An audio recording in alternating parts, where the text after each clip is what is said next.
then we'll, who knows what's going to happen. Anyways, if you're only just joining us, good to see you, folks. It's David. I'm back home by the grace of the good Lord. Made it through another week of over the road truck driving, and this is going to be going up on YouTube.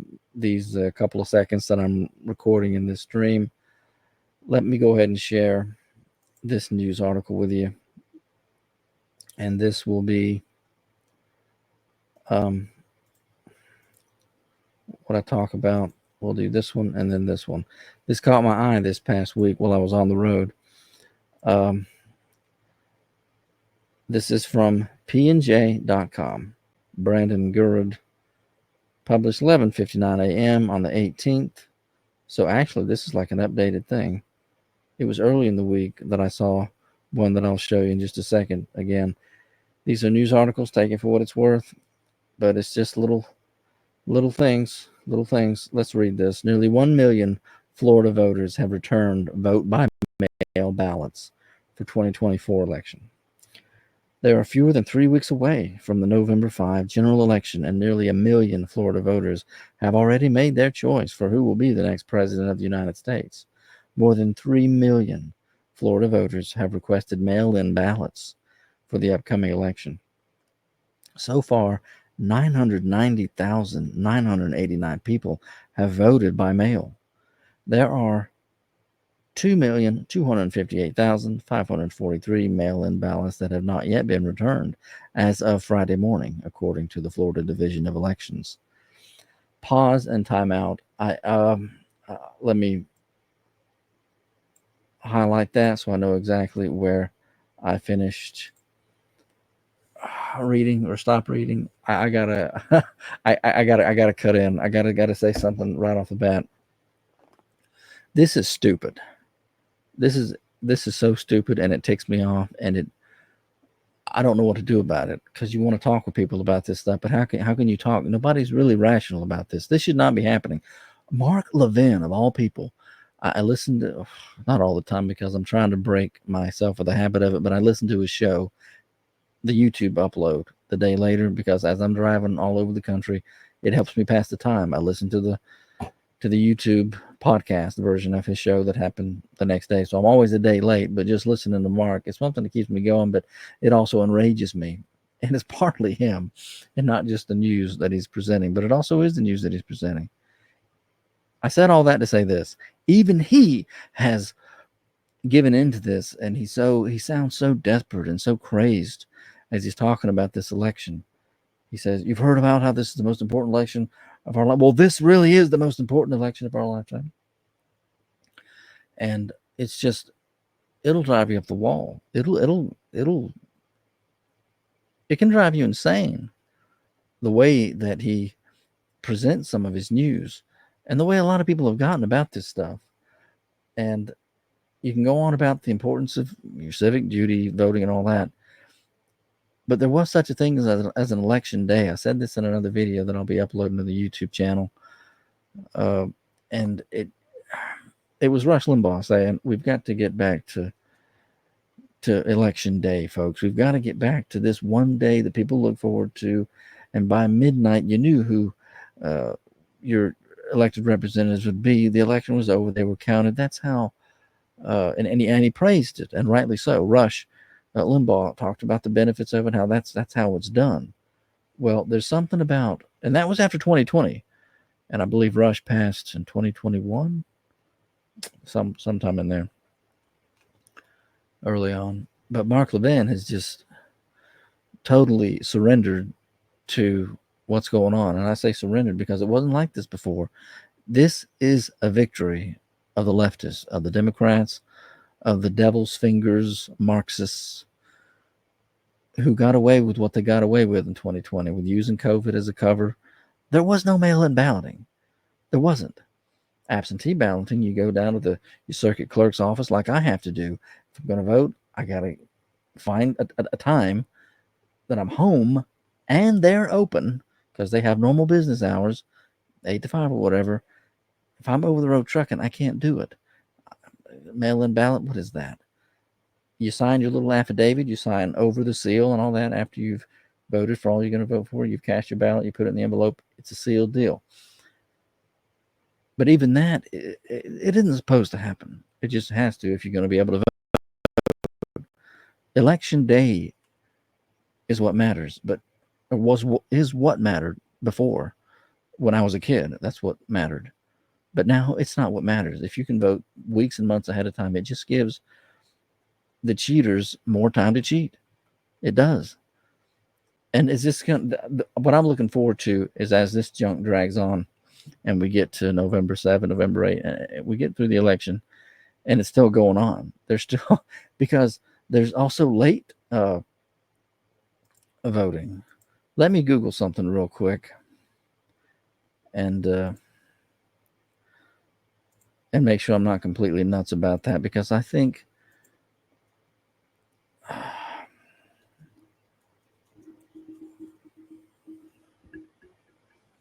you know what, it's going to derail me. I'm going to completely lose steam here if I go off on that. But I believe that it's days after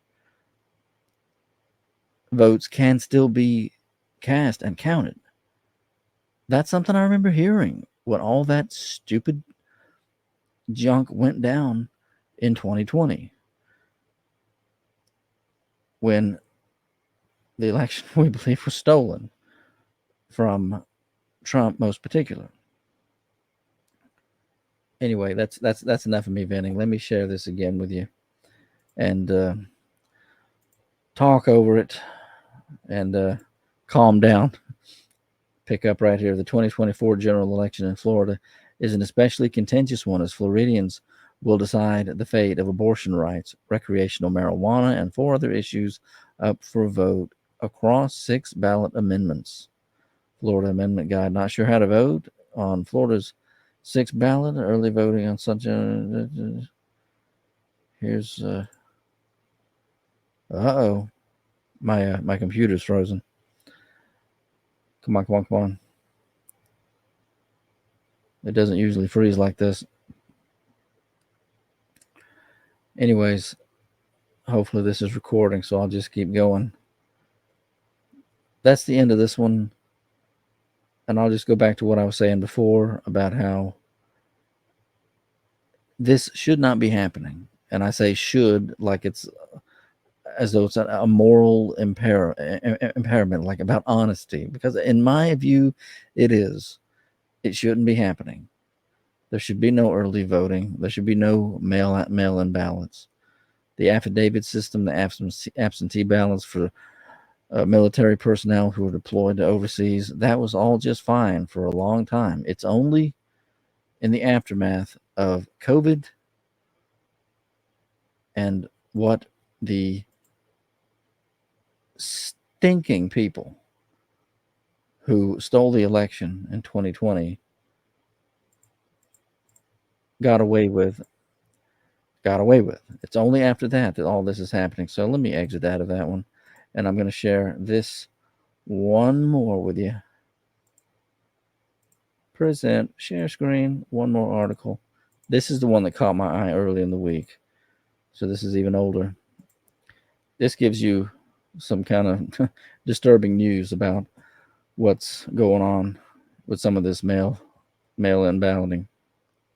More than 600,000 vote by mail ballots received in Florida elections offices. This is CBSNews.com. Tallahassee, Florida voters have cast more than 600,000 mail-in ballots for the 2024 November elections, with Democrats holding an edge over Republicans. As of Tuesday, election supervisors had received 603,731 mail-in ballots, including 260,671 cast by Democrats and 220,699 cast by Republicans, according to data posted on the State Division of Elections website. Unaffiliated voters had cast 110,265 ballots, while third-party voters had cast 12,096. The largest number of mail-in ballots cast had been cast in Palm Beach County, with 75,882, followed by Miami-Dade County with 66,666 and Broward County with 46,811, according to the data. Monroe County had 4,221 returns so far.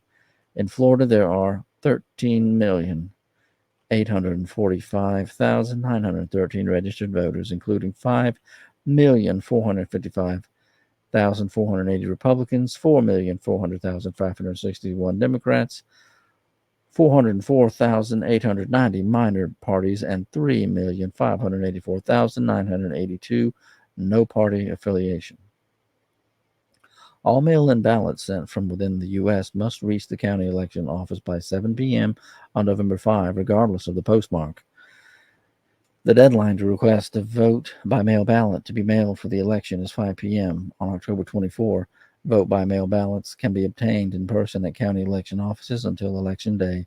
Applicants can fill out a request form online, in person at a county election office, or by phone to the office.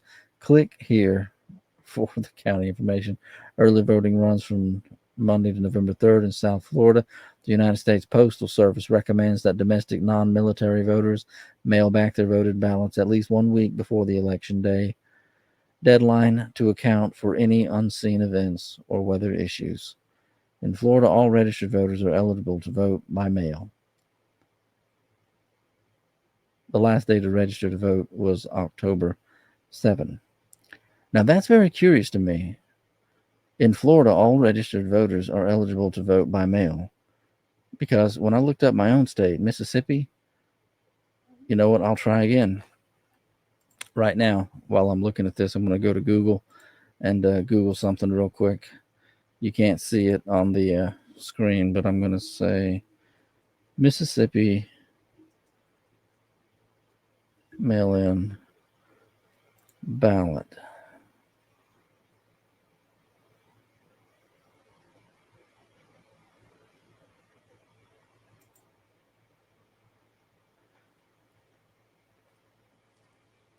This is what I found before, this very thing. You know what? Let me share this screen with you so you can see what in the world I'm looking at here. I've got to get there in person if I'm going to be able to vote. Who was entitled to vote absentee in person.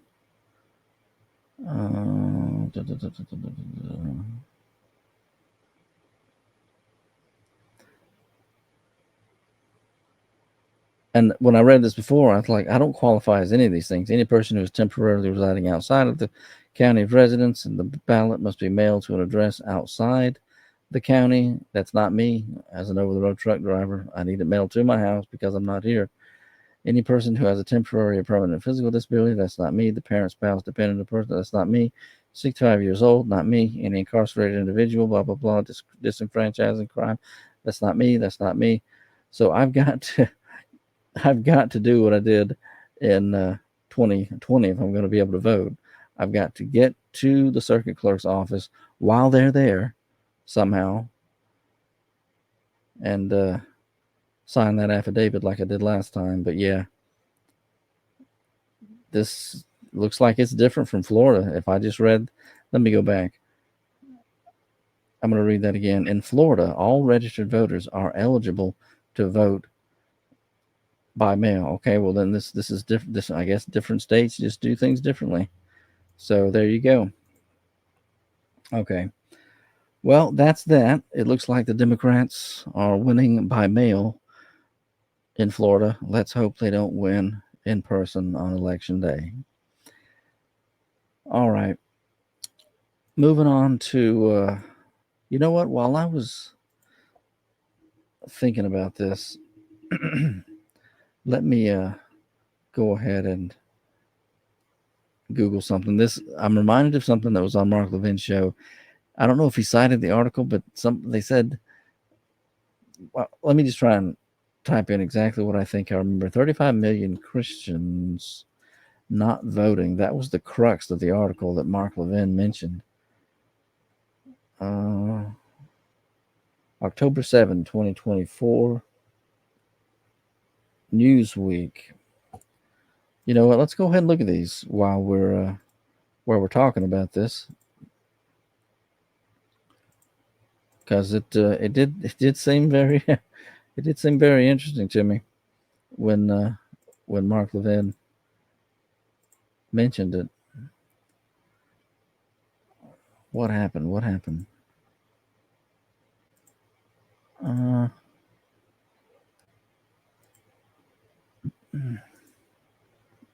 my computer's getting slow here. Trying to let it catch up. Okay, let's do it. This is Newsweek. Millions of Christians not voting becomes a five-alarm fire for Trump. Published October 7, 2024. So this is a couple weeks old here. Conservative commentator Charlie Kirk warned that millions of born-again and mainline Christians choosing not to vote in the upcoming election could pose a serious threat to Donald Trump's re-election efforts. You don't say. Citing survey data from pollster George Barna, Kirk described the situation as a five-alarm fire for Trump, noting that 41 million born-again Christians and 32 million mainline Christians are not planning to vote. I don't know where in the world they get this stuff from. I really don't. Quote, the local church must be activated to explain why voting is critical, Kirk wrote in a post on X, formerly Twitter, urging Christian leaders to rally their congregations to the polls. We cannot expect President Trump to have a more Christian ethos if the church refuses to vote. We cannot expect President Trump to be more pro-life if our own people don't back him up at the ballot box. The local church must be activated, Kirk said. Trump has heavily courted white conservative evangelicals since entering politics nearly a decade ago. He is now selling Trump-themed Bibles, touting the overturning of Roe v. Wade and encouraging Christians to vote for him. According to AP VoteCast, a broad survey of voters, about 8 in 10 white evangelical voters cast a ballot for Trump in 2020. However, the potential voter shortfall comes at a time when Trump is facing challenges in maintaining support among Christian pastors. A recent Lifeway research poll revealed a shift in the support among evangelical pastors since 2020. In the new poll, 61% of evangelical pastors said they plan to vote for Trump, down from 81% in September 2020. In the broader race, Trump held a 32-point lead over President Joe Biden in 2050, 53% to 21%, while the current poll shows him with a 26-point lead over Democrat nominee and Vice President Kamala Harris, 50% to 24%.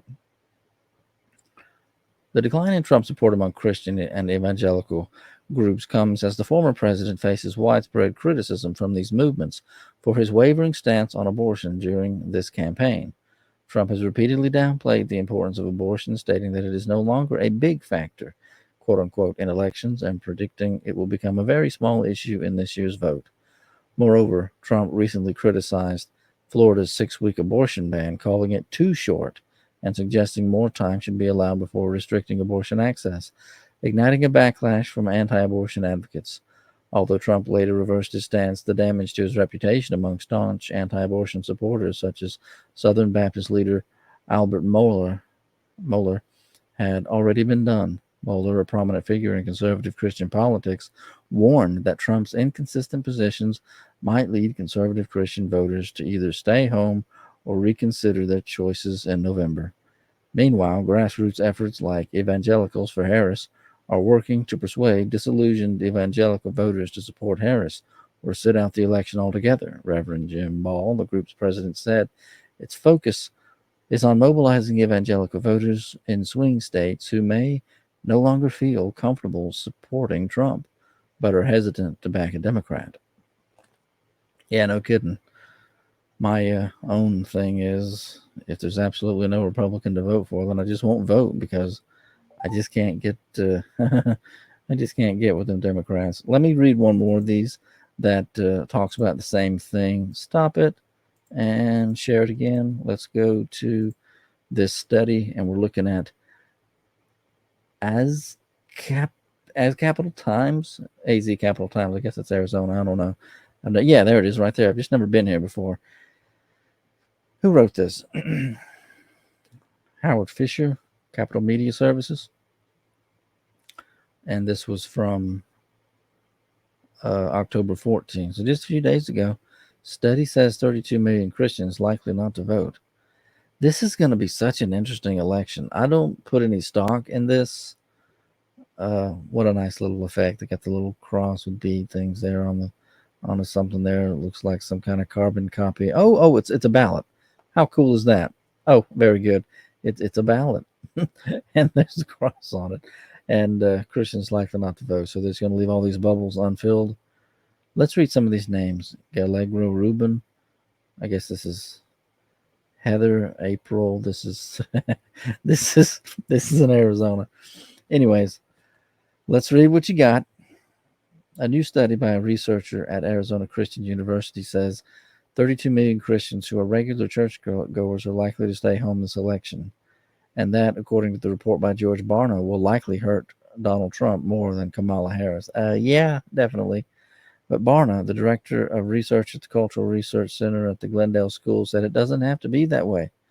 The key, he said, could be as simple as pastors, quote, encouraging people to vote in order to fulfill their biblical responsibility, end quote. Because, yes, the Bible says come out and vote. I guess that's what the implication there is. An estimated 5 million regular churchgoers will be likely to vote as a result of that simple exhortation, he wrote. That in itself could change the outcome of the election by simply doing their job and getting congregants to fulfill one of their chief duties as an American citizen. Len Munsell, president of Arizona Christian University, called this a blockbuster report. Let's pause right there, and we'll pick it up in just a second. But I want to look at that number again.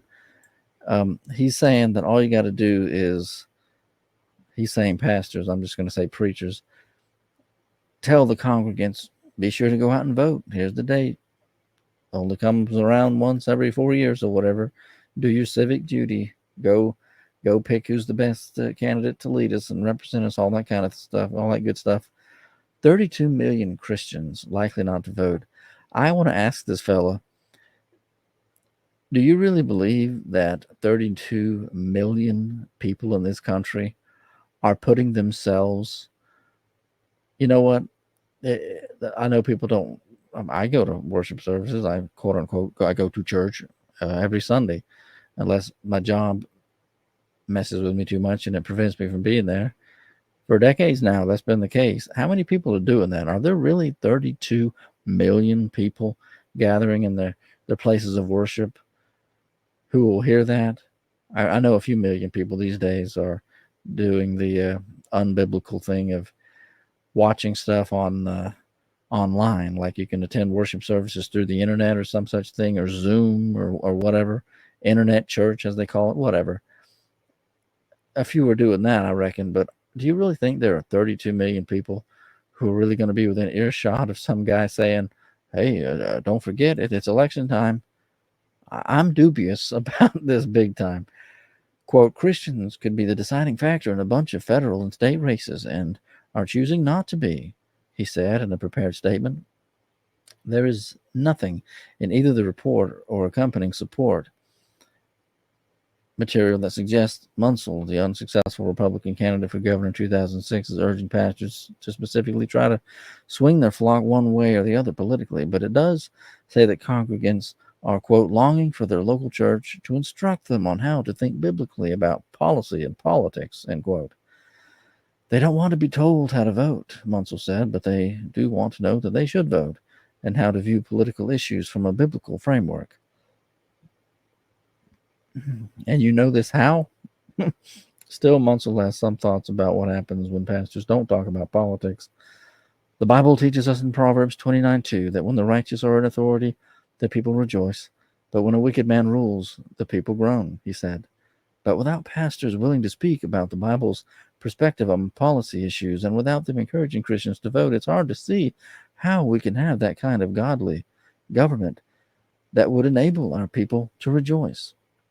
The idea of politics through the lens of a biblical framework fits within the mission of the school. Founded in 1960, the Southwest Conservative Bible Baptist College, it exists to provide a biblically integrated liberal arts education and equipping graduates to serve the Lord Jesus Christ in all aspects of life as leaders of influence and excellence. It became Arizona Christian University. Okay, it's talking about the school now.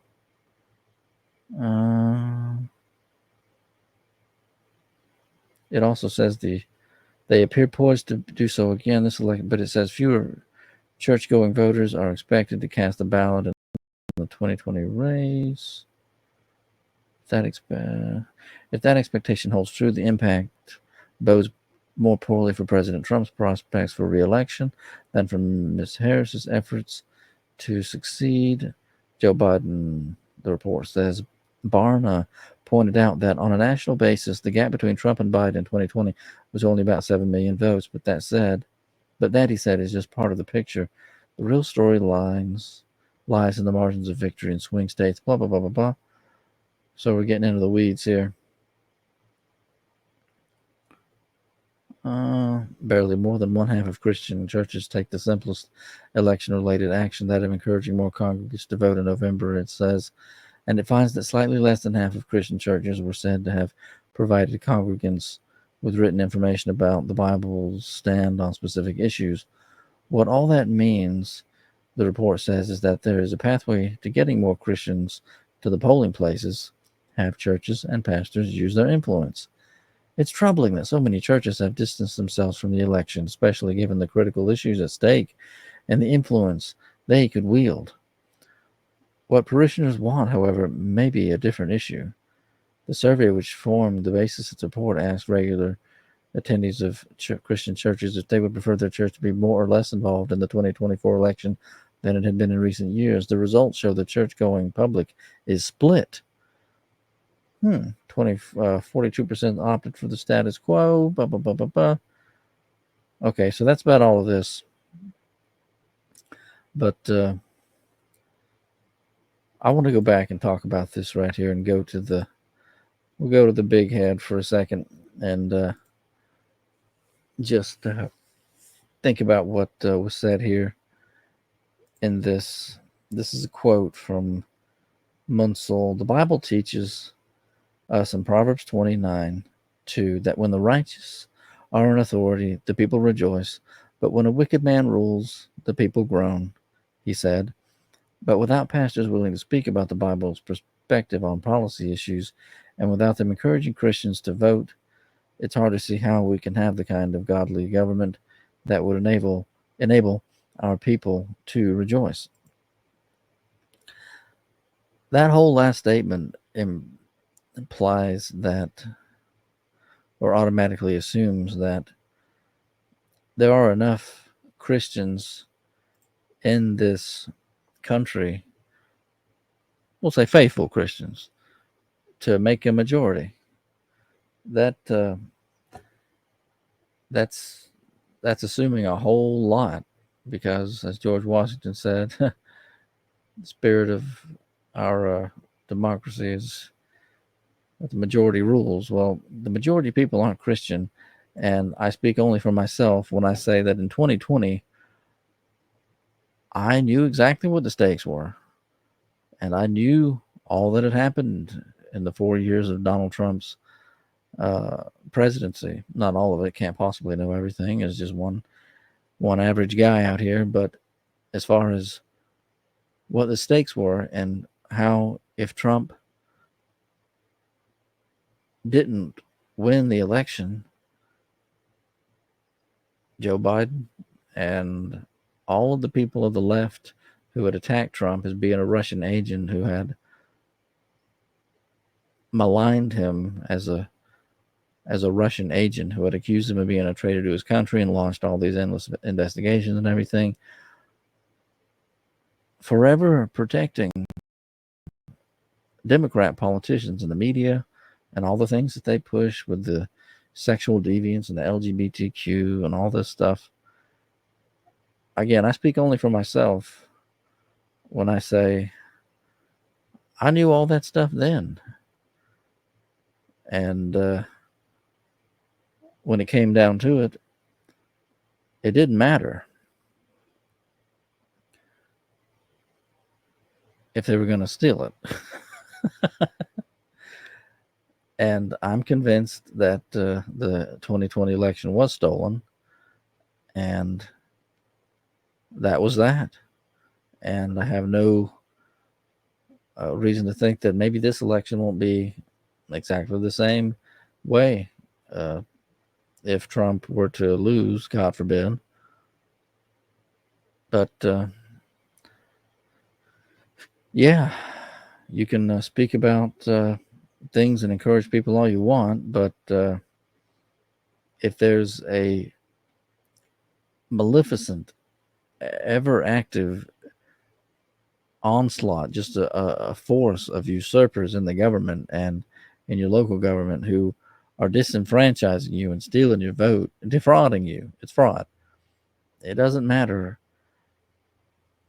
how many votes you manage to get out. They're gonna get it. They're gonna have it. They're gonna steal it. It just comes down to a few states and a few counties that are critically important. They swing everything this way or that depending on how it goes. And so, yeah, that's that. And that's all I wanted to talk about for the election news.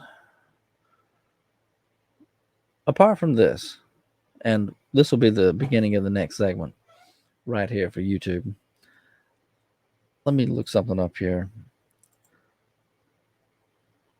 I'm going to be doing a stream later on, carrying on with the COVID vaccine injured folks and watching some videos as they give basically what amounts as their testimonials for what they've been going through with their injuries.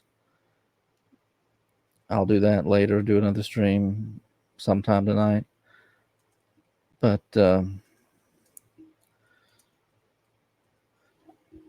I wanted to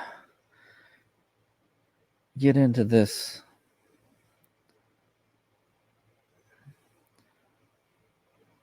You know what? I'll do that in a separate video. We'll just call that good for the elections news that I wanted to cover. We did Florida. Let me see if there are any other states that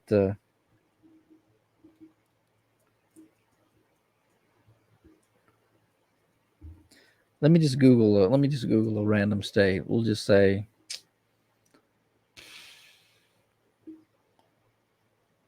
New York. Just